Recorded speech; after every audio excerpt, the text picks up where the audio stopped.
Absolutely. Absolutely. Autism. Absolutely Autism. Hi, welcome to Absolutely Autism. I'm Lisa. I'm Amy. And I'm Janelle, and this is my husband, Adrian. Hi everyone. Hi, Adrian. Adrian works for a company called Kompletecare. They're a disability and aged care service provider, and we get asked a lot of questions about the NDIS. So we thought, since we have someone in our village who has some industry knowledge, we'd throw some of your most common questions at him. Go easy on me. Absolutely not. So, we've got the diagnosis and our first planning meeting with the NDIS. What is the best things to take with us? Good question. Easy answer. Evidence is king. Yeah. The more information that you can provide to the NDIS, the better. I think it's very, very important to personalise your journey with the NDIS for your child. Your child is like no one else. So it's important that the NDIS sees them as an individual. So you would have a report from a paediatrician or maybe another specialist that would actually outline the diagnosis. I'd bring that along. And any other information that you might have received along the way. Your GP is a really good source for recommendations on further evidence, further information to support an application to the NDIS. The NDIS is big on clear evidence to show not only the permanency of a disability, but also its significance as far as how does it impact your child's day-to-day life. Yeah. When it comes to the reports that you can get from psychologists and OTs and things like that, how difficult is that to get those reports, do you think?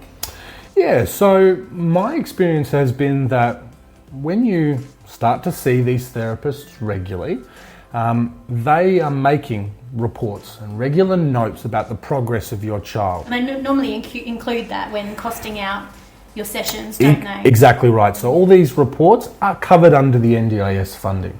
So this is not something that you're going to have to set aside a bit of your own money to pay for. This is something that becomes available to you as a part of receiving those therapy services. So this is something that you may not have for your first NDIS meeting, but more likely for subsequent ones once you've been seeing the therapist for a little while. Yeah, absolutely. So initially, you might have, as I said, a report from a paediatrician or another specialist outlining the disability. That's your foot in the door, right? That's the way to get that NDIS funding and to get started with some supports. Yeah. As you go along the NDIS journey, therapists will be able to engage with your child and will then be able to make further recommendations. And it's normally reviewed about every 12 months. Yeah, so normally NDIS plans are reviewed every 12 months. Sometimes they can be shorter or longer, and that's really dependent on the specific needs of the individual. That gets me to an interesting topic. Looking at reviews, if you get a plan, what can you, and you don't agree with the amount of funding that you're getting, what can you do? Yeah. It would be great for me to sit here and tell you that every decision that the NDIS makes is 100% correct, that they don't maybe miss important services or supports that your child needs. That's a reality. You don't always get it right. But the great thing is there is absolutely an option to review the decision made by the NDIS. So the simple answer is when you get given your first NDIS plan, once you've met the eligibility criteria, you then have a 3-month window to be able to request a review. And so that's an opportunity to work with somebody like myself and the team from Kompletecare to identify what might have been missed. And what is it specifically that your child's needing that maybe the NDIS hasn't picked up on? So that's going back to your first suggestion for the first meeting. If you bring in as much information as you possibly can, Absolutely. you're presenting as much as you can to get the best outcome. Absolutely. Look, ideally you don't want to go on a really drawn out process of having to put an application in and then be told that there's not enough information or that more information is needed. You want to give both you, your family, your child, as well as the NDIS, the best possible chance of getting it right the first time. If you feel like it's important, take it with you. Yeah. Are you also able to put in a review, say you're 5 years down the track, you've had 4 or 5 plans and the funding's just not there, you know, maybe your child's needs have changed, maybe you need a bit more support. Are you able to do that many plans down the track? Yeah, absolutely. Easy answer, yes, you absolutely can. The NDIS is very flexible in that circumstances change, and particularly for younger children, things change around their ability to cope at school, their social need or their need for social support as they get older particularly. So absolutely, it's very important, again, keep up to date with those changes, stay in communication with your therapist, make sure that they're aware of the changes in your child's needs. And most importantly, if you do decide something needs to be increased or added to the NDIS funding for your child, then talk to somebody like myself. Talk to someone that can take the time to sit down with you, figure out the best way to present that information. I found once they've reached school age as well, it can sometimes be useful to have the teacher write something about what the kids may be needing, or something that they've noticed in a different environment that you might not have picked up on as well. Absolutely. There are so many very, very important and significant role models and influences in our children's lives. School teachers, sports coaches, other social groups or activities that they might go to, even other family members. So other than mum and dad, the other informal support network, grandparents, aunties and uncles that might be able to provide insights or observations that mum and dad don't see or aren't always aware of. So as I said, going back to that first comment I made, evidence is king. The more information you can provide, the better. We, talking of a personal experience, Adrian and I included medical things for ourselves as well. You know, it's not just about the kids, but it's also about whether or not you have any kind of, and I'm being general here, like Well, any mental health needs? Yeah, or like physical needs. Yeah, absolutely. That makes it difficult as a caregiver to give that care to their child. So that kind of information is also important. That's interesting. Yeah. Without a doubt, yeah. So jumping forward now, we've got our funding. So we're talking for this video specifically for children with ASD. What are some of the common things that people can spend their funding on? Great question. Yeah, and this is a big stumbling block for a lot of people. You get through the gate, you've got this NDIS funding, you have an NDIS plan in front of you, and now the question is, well, where do I spend it? And how do I spend it?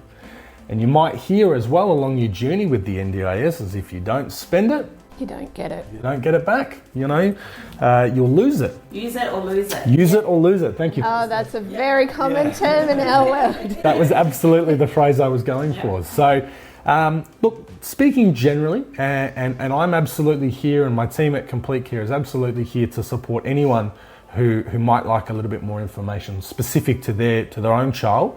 But generally speaking, a lot of therapeutic support, occupational therapy, speech therapy, psychology or behaviour support are big supports that are generally associated with young kids on the autism spectrum. You can also get support from a dietitian or Absolutely. a nutritionist. That's Yep. a big thing for our kids as well. Yep, diet and sensory issues is certainly a common issue for a lot of young children on the autism spectrum. But even as kids get older, support to access the community. Yeah. You know, support to be able to build positive relationships with kids their own age. That might not be as relevant if you've got younger children, but certainly as they reach the sort of 7, 8, early teens, it's a really important thing. Certainly something that both Janelle and I are experiencing for our son. Yeah, we currently have a carer to help. What's the word? Like kind of. Implement, reinforce the therapies and have one-on-one that we try to give generally, but obviously we have other children, so it's nice to have that extra support. Even respite. I was going to say, this is an important thing. So respite, that's a really, really important thing. Caring for the carer. I think a lot of mums and dads and grandparents, aunties and uncles would all attest to how stressful and overwhelming it can be looking after a young child with special needs, particularly with autism. So respite is all about looking after the carer, giving an opportunity for a bit of rest, a bit of rejuvenation. It also gives the child a chance to get used to being with somebody else as well, which is a benefit with our kiddos. Absolutely. Yep. Is that something, I'm going to be a bit controversial, but is that something that NDIS generally funds? So that's a really, really good question. And to be honest with you, I want to be really careful about how I answer that because each case is individual. And I'm a big advocate, as we sort of touched on before, about making an application or making an appeal for support that is based on each individual's specific circumstance. I suppose I would probably focus on perhaps single parents or something first and foremost who don't have a support network. Yeah, absolutely. Look, the NDIS, particularly for young children, is really focused on the parents continuing in their role and their parental obligation for and enabling the parents to be able to do that to the best of their ability. Exactly right. But having said that, there are unique circumstances, and as Janelle, you touched on before, there are mitigating circumstances, mental health, other health issues or concerns that might warrant the need for respite. So the easiest thing to do, and the thing that I certainly advise people to do, is talk to somebody like myself or the team at Kompletecare about your individual circumstance. Let's look at that, and if it is, and this is really key language that we'll probably touch on again, if it is reasonable and it is necessary for your situation and for your child, then it's absolutely worth putting that on your NDIS wish list, I guess. As I said, put everything out there, and then, if you get 10 out of the 10 things that you hoped for your child, great. If it's 5 out of 10, well, that's okay. And again, you've always got that review option. And that comes back to bringing in evidence and reports to support that request as well. So the more support you've got behind that request, the more likely it is to be taken into consideration. So you can't just walk in and say, hey, I want an iPad. Yeah. It's got to have some kind of backup to it. Speaking of, hey, I want an iPad. Hey, I want an iPad. That's a nice little segue. But if I can, just really quickly before we jump to that topic, I think, yes, evidence, as I said, evidence is key. Giving a reasonable and clear explanation as to why it's necessary for an iPad, why it's necessary for any type of support or assistive technology, as they call it, or equipment that might support your child. So, speaking of consumables again, then now. That's right. Actually, what is it? How do we do it? Consumables is very interesting because I didn't actually even realise, like my son's going to be 9 this year, and I didn't realise until last year that I could even access funding for nappies and things like that. I was never aware of that. So, and I had been doing NDIS reviews for a good 6 years. So what is consumables? What is it? How do we figure it out? Yeah, absolutely.